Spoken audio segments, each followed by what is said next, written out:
পৃথক nursing cadre ব্যবস্থা চালু করে প্রশাসনিক পদগুলোতে নার্স নিয়োগের এক দফা দাবিতে 250-টিরও বেশি ডিজাইন অপশন নিয়ে ওয়ালটন স্মার্ট ফ্রিজ, বোঝে আপনার প্রয়োজন।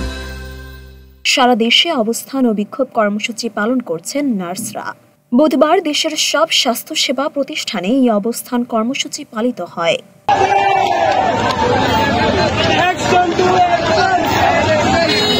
সমাবেশে বক্তারা তাদের এক দফা দাবি পূরণের জন্য কঠোর হুঁশিয়ারি দেন। আমরা নার্স জাতি কখনোই ঘুমিয়েছিলাম না, আমাদেরকে ঘুম পাড়িয়ে রাখা হয়েছে। আমাদের কিছু বর্গী আমলা এবং আমাদেরই মির্জাফরের সাথে ওরা মিলে আমাদেরকে ঘুম পাড়িয়ে রেখেছে।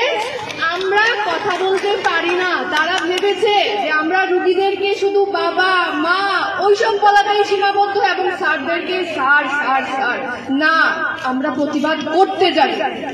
জনাব মাকসুরা নূর ম্যাডাম, আপনার কাছে আমার একটা প্রশ্ন।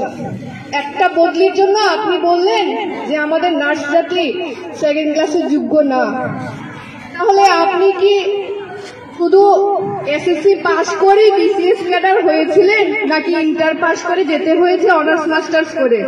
আমরাও কিন্তু সেম ভাবে সেম প্রসেসিং এ আসছি, কিন্তু আমরা একটা দক্ষ পড়াশোনায় আমরা দীক্ষিত হয়েছি। আমরা যেটা পারি আপনারা সেটা পারবেন না। নার্সদের অভিযোগ, নার্সিং অধিদপ্তরের মহাপরিচালক এবং পরিচালক পদগুলো নার্সদের জন্য, কিন্তু এই জায়গাগুলো আমলারা প্রশাসন ক্যাডারের লোকজন দখল করে রেখেছেন। নার্সিং কাউন্সিলের রেজিস্ট্রার পদটিও তাদের দখলে। তাদের দাবি প্রশাসনিক ক্যাডারদের অপসারণ করে নার্সদের পদায়ন করতে হবে। আজকে আমরা এখানে সবাই একত্রিত হয়েছি সেই প্রতিবাদ করার জন্য। প্রতিবাদ চলবে যতক্ষণ আপনি স্বইচ্ছায় আপনার চেয়ারটা না ছাড়েন। আন্দোলনকারী নার্সরা জানান, আগে এই দাবি মেনে নেওয়ার আশ্বাস দেওয়া হলেও 12 সেপ্টেম্বর পুনরায় একজন নন নার্স প্রশাসনিক কর্মকর্তাকে রেজিস্ট্রার পদেই পদায়ন করা হয়েছে। মেডিকেল রিলেটেড কথাবার্তা, এখানে যদি নন মেডিকেল পার্সন এসে প্রতিষ্ঠান প্রদান হয়, উনি আসলে আমাদের বিষয়গুলো বুঝবেন না। কারণ এখানে যোগ্যতার ভিত্তিতে পদায়ন করার একটা বিশেষ ব্যাপার আছে। সেখানে পিএইচডি করা, আপনার হলো যে এমবিএস করা, মাস্টার্স করা, অনেক নার্স আমাদের বাংলাদেশে এ পর্যন্ত এখনো আছেন যাদেরকে তাদের যোগ্য চেয়ারটা দেওয়া হচ্ছে না।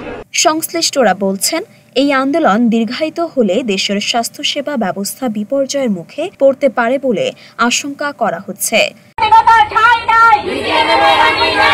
মরিয়ম মিম, ঢাকা পোস্ট।